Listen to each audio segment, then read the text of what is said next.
1 കൊരിന്ത്യർക്കെഴുതിയ ലേഖനം 3-ാം അധ്യായത്തിന്റെ 14-ാമത്തെ വാക്യം. ഒരുത്തൻ പണിത പ്രവൃത്തി നിലനിൽക്കും എങ്കിൽ അവന് പ്രതിഫലം കിട്ടും. ജീവവചന ധ്യാന ചിന്തയിലേക്ക് എല്ലാ പ്രിയപ്പെട്ടവർക്കും സ്വാഗതം. വെന്തു പോകാത്ത പണി എന്നൊരു വിഷയമാണ് നാം ചിന്തിക്കുവാൻ താല്പര്യപ്പെടുന്നത്. പ്രാർത്ഥനയോടെ ഇന്നത്തെ ദൈവശബ്ദം കേട്ട് ബലപ്പെടുവാൻ എല്ലാ പ്രിയപ്പെട്ടവർക്കും ഇടയായി തീരട്ടെ എന്നാഗ്രഹിക്കുകയും പ്രാർത്ഥിക്കുകയും ചെയ്യുന്നു.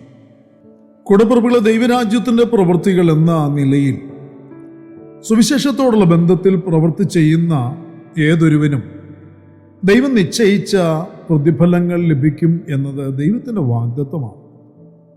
പ്രതിഫലം ലഭിക്കണമെങ്കിൽ അവൻ ചെയ്ത പ്രവൃത്തി, അവൻ ചെയ്ത ശുശ്രൂഷ നിലനിൽക്കുന്നതായിരിക്കണം. അർത്ഥാൽ അവൻ പണിത പ്രവൃത്തി നശിക്കാത്തതായിരിക്കണമെന്ന് പൗലോസ് ഇവിടെ ദൈവരാജ്യത്തിൻ്റെ വിശാലതയ്ക്ക് വേണ്ടി പ്രവർത്തിക്കുന്നവരെക്കുറിച്ചും അവർ എങ്ങനെയാണ് പ്രതിഫലത്തിന് യോഗ്യതയുള്ളവരാകുന്നതെന്നും വെളിപ്പെടുത്തി കാണിക്കുകയാണ്. ദൈവരാജ്യത്തെ ഒരു കെട്ടിടത്തിൻ്റെ നിർമ്മിതിയോടുള്ള ബന്ധത്തിൽ ഇവിടെ പ്രസ്താവിച്ചിരിക്കുന്നു. ദൈവവേലയുടെ ഭാഗമായിരിക്കുന്ന ദൈവമക്കൾ തങ്ങളുടെ പണി എങ്ങനെയുള്ളതെന്ന് തിരിച്ചറിയുവീൻ എന്ന ഒരു ശക്തമായ മുന്നറിയിപ്പ് പൗലോസ് വിശ്വാസ സമൂഹത്തിന് നൽകുകയാണ്. എനിക്ക് ലഭിച്ച ദൈവകൃപയ്ക്ക് ഒത്തവണ്ണം ഞാൻ ജ്ഞാനമുള്ള ഒരു പ്രധാന ശില്പിയായി അടിസ്ഥാനമിട്ടിരിക്കുന്നു. ഒരുത്തൻ മീതെ പണിയുന്നു, താൻ എങ്ങനെ പണിയുന്നു എന്ന് ഓരോരുത്തനും നോക്കിക്കൊള്ളട്ടെ എന്ന് ദൈവത്തിൻ്റെ വചനം ഓർപ്പിക്കുന്നു. പ്രവർത്തിക്കുന്നുവെങ്കിൽ കർത്താവിനായി പ്രവർത്തിക്കണമെന്നും ഒരുത്തൻ്റെ സ്വന്തം താല്പര്യത്തിനല്ല കർത്താവിൻ്റെ ഇഷ്ടത്തിനനുസരിച്ച് പണിയണമെന്നും അത് നിലനിൽക്കുന്ന പണിയായിരിക്കണമെന്നും അവനവൻ്റെ പണി എങ്ങനെയുള്ളതെന്ന് ഓരോരുത്തരും നോക്കിക്കൊള്ളണമെന്നും ശക്തമായൊരു മുന്നറിയിപ്പാണ് പൗലോസ് അപ്പോസ്തലൻ നൽകിത്തരുന്നത്. കാരണം വിശ്വാസിയുടെ പ്രവൃത്തികൾ ന്യായം വിധിക്കപ്പെടുമെന്നുള്ള ഒരു സന്ദേശമാണ് താൻ നൽകുന്നത്. ഓരോ വിശ്വാസിയും അവൻ്റെ പ്രവൃത്തികൾക്കും അവന് ലഭിച്ചതായ താലന്തുകൾക്കും അവസരങ്ങൾക്കും ശുശ്രൂഷകൾക്കും കണക്ക് ബോധിപ്പിക്കേണ്ടതുണ്ട്. ദൈവം ഒരുവനെ വിളിച്ചിരിക്കുന്നത് അവനിൽ നിന്ന് വിശ്വാസത്തിൻ്റെ നല്ല പ്രവൃത്തി വെളിപ്പെടുത്തുവാൻ വേണ്ടിയാണ്. പ്രിയരെ, ദൈവസഭയെ ദൈവഗ്രഹത്തിൻ്റെ പണിയോട് ചിത്രീകരിച്ച് പറഞ്ഞിരിക്കുന്നത് ഓരോരുത്തരെയും ഏൽപ്പിച്ചിരിക്കുന്ന ഉത്തരവാദിത്തങ്ങളുടെയും പ്രവൃത്തിയുടെയും പ്രാധാന്യം വർദ്ധിച്ചതാണ് എന്ന് വെളിപ്പെടുത്തുവാനാണ്.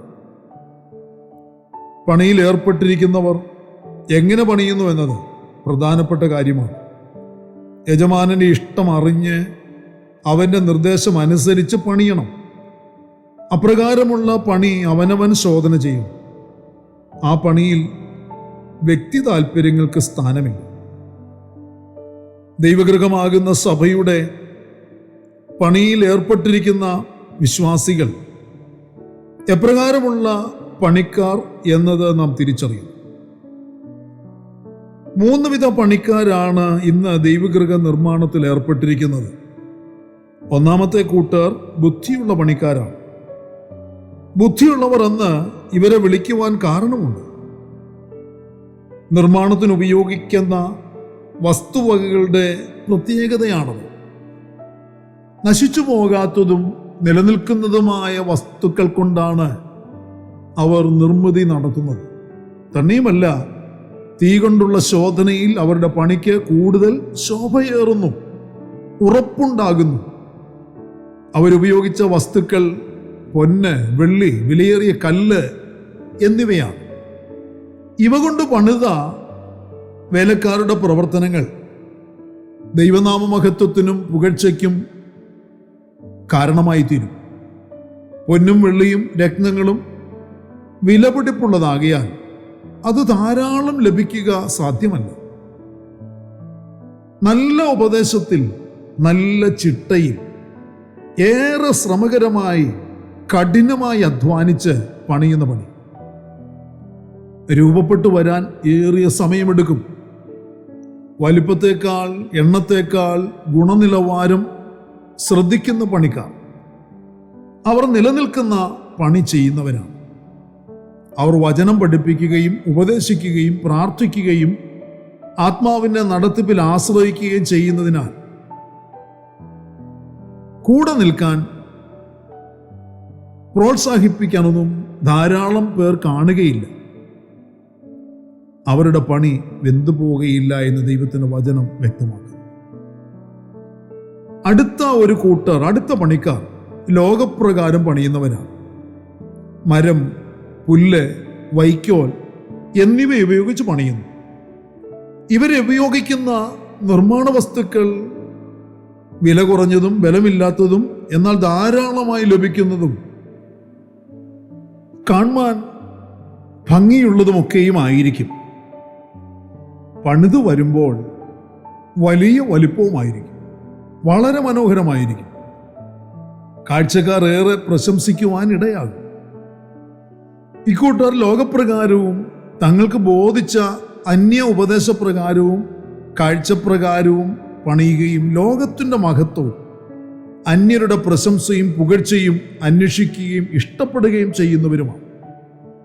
ഇവരുടെ വേല തീയിൽ ശോധന ചെയ്യുമ്പോൾ വെന്തുരുകിപ്പോകും എന്ന് ദൈവത്തിൻ്റെ വചനം ഓർപ്പിക്കുന്നു. ജനത്തെ വചനം പഠിപ്പിക്കുകയോ ഉപദേശം പറഞ്ഞു കൊടുക്കുകയോ വിശ്വാസത്തിൽ ഉറപ്പിക്കുകയോ ചെയ്യുന്നില്ല. നിലനിൽക്കാത്ത പണിയിൽ അവർ സന്തോഷിക്കുന്നു. അടുത്ത ഒരു കൂട്ടരെ കുറിച്ചും ദൈവവചനം പഠിപ്പിക്കുന്നു. അടുത്തൊരു കൂട്ടർ നശിപ്പിക്കുന്നവരാണ്. ഇവർ പണിയുന്നില്ല, പണിക്കുള്ള അവസരങ്ങളെ നശിപ്പിക്കുന്നവരും വേലയെ ഇല്ലാതാക്കുന്നവരുമാണ്. ദൈവവിളിയില്ലാത്തവരെങ്കിലും ഉണ്ടെന്ന് അഭിമാനിക്കുകയും സാക്ഷ്യം നഷ്ടപ്പെടുത്തിയവരുമാണ്. വിളിയുള്ളവരുടെ വേലയ്ക്കിറങ്ങിയവരെ നിരുത്സാഹപ്പെടുത്തുകയും അവരുടെ വേലയ്ക്ക് തടസ്സം സൃഷ്ടിക്കുകയും ചെയ്യുന്നു. ദൈവത്തെ മഹത്വപ്പെടുത്തുന്നതിന് പകരം ദൈവനാമത്തിന് അപമാനം വരുത്തുകയും ചെയ്യുന്ന ഇക്കൂട്ടർ. ദൈവത്തിന്റെ വചനം പറയുന്നു, ആ ദിവസം അതിനെ തെളിവാക്കും, അത് തീയോടെ വെളിപ്പെട്ടു വരും, ഓരോരുത്തരുടെ പ്രവൃത്തി ഇന്ന വിധമെന്ന് തീ തന്നെ ശോധന ചെയ്യും. കൂടപ്പിറപ്പുകളെ, നാം ഓരോരുത്തരും ദൈവിക പ്രവർത്തനങ്ങളിൽ പങ്കാളികളാണ്. ആരും ഒഴിവുള്ളവരല്ല. നാം ഇതിൽ ഏത് കൂട്ടത്തിൽ പെടും എന്ന് ശോധന ചെയ്ത് നമ്മുടെ ജീവിത നിലവാരത്തെ, ആത്മീയ പ്രവർത്തനങ്ങളെ ദൈവത്തിന് പ്രസാദകരമാകും വണ്ണം ചെയ്യുവാൻ ദൈവസന്നിധിയിൽ ആത്മാവിനാൽ നടത്തിപ്പിനാൽ മുന്നേറുവാൻ താല്പര്യപ്പെടുക. നിലനിൽക്കുന്ന, പ്രതിഫലം ലഭിക്കുന്ന, ദൈവനാമ മഹത്വത്തിന് ഉതകുന്ന പണിക്കാരായി തീർന്നു ദൈവവേലയിൽ എരിവോടെ ഉത്സാഹമുള്ളവരായി പ്രവർത്തിക്കാം. ഇന്ന് പകലിലും അപ്രകാരം നമ്മുടെ കാൽച്ചുവടുകളെ മുൻപോട്ട് വെക്കാം. പ്രാർത്ഥനയ്ക്കായി കണ്ണുകളെ അടയ്ക്കാം. ഞങ്ങളെ അളവ് കൂടാതെ സ്നേഹിക്കുന്ന ഞങ്ങളുടെ സ്വർഗീയ കർത്താവേ, അനുഗ്രഹീതമായ നല്ല ദിവസം പ്രഭാതത്തിൽ ദൈവത്തിൻ്റെ തിരുവചനം കേട്ട് ബലപ്പെടാൻ ഞങ്ങൾക്ക് ഒരു ദിവസം കൂടെ, ഒരു അവസരം കൂടെ ദാനം തന്ന വൻകൃപയ്ക്കായി സ്തോത്രം. വചനം കേട്ട ഞങ്ങളുടെ കുഞ്ഞുങ്ങളെ ഓരോരുത്തരെയും ബലപ്പെടുത്തണമേ, അനുഗ്രഹിക്കുമാറാകണമേ എന്ന് പ്രാർത്ഥിക്കുന്നു. കർത്താവെ, ഒരിക്കലും നശിക്കാത്ത നിലനിൽക്കുന്ന പണി ചെയ്യാൻ, പ്രതിഫലം കിട്ടുന്ന പണി ചെയ്യാൻ ഞങ്ങളെ സഹായിച്ചു കൊണ്ടിരിക്കണമേ. അന്യോപദേശങ്ങൾക്ക് പുറകെ പോകുവാൻ ഒരിക്കലും ആർക്കും ഇടയാകരുതേ എന്ന് പ്രാർത്ഥിക്കുന്നു. കർത്താവിൻ്റെ നാമത്തെ മഹത്വപ്പെടുത്തുന്ന, കർത്താവിന് മഹത്വം ഉളവാക്കുന്ന ശുശ്രൂഷകൾ, പ്രവൃത്തികൾ ദൈവരാജ്യത്തിൻ്റെ വിസ്തൃതിക്ക് വേണ്ടി ചെയ്യുവാൻ എല്ലാവരെയും അഭിഷേകത്തിൻ്റെ ശക്തിയാൽ നിറച്ചുപയോഗിക്കണം. പ്രാർത്ഥന കേൾക്കുന്ന വൻകൃപയ്ക്കായി സ്തോത്രം. മഹത്വം അങ്ങയ്ക്ക് മാത്രം അർപ്പിക്കുന്നു. സകലതും ഞങ്ങൾക്ക് വേണ്ടി ജീവൻ തന്ന യേശു കർത്താവിൻ്റെ ധന്യമായ നാമത്തിൽ താഴ്മയോട് അപേക്ഷിക്കുന്നു. ദയ തോന്നി കേൾക്കുമാറാകണമേ. ആമേൻ. പ്രിയ വചനങ്ങളാൽ പരിശുദ്ധനായ കർത്താവ് എല്ലാവരെയും അനുഗ്രഹിക്കട്ടെ, വഴി നടത്തട്ടെ. നമ്മുടെ വാഴ്ചപ്പെട്ട കർത്താവിൻ്റെ വരവിന് വേണ്ടി നമുക്ക് ഒരുങ്ങി കാത്തിരിക്കാം. മാറാനാഥ.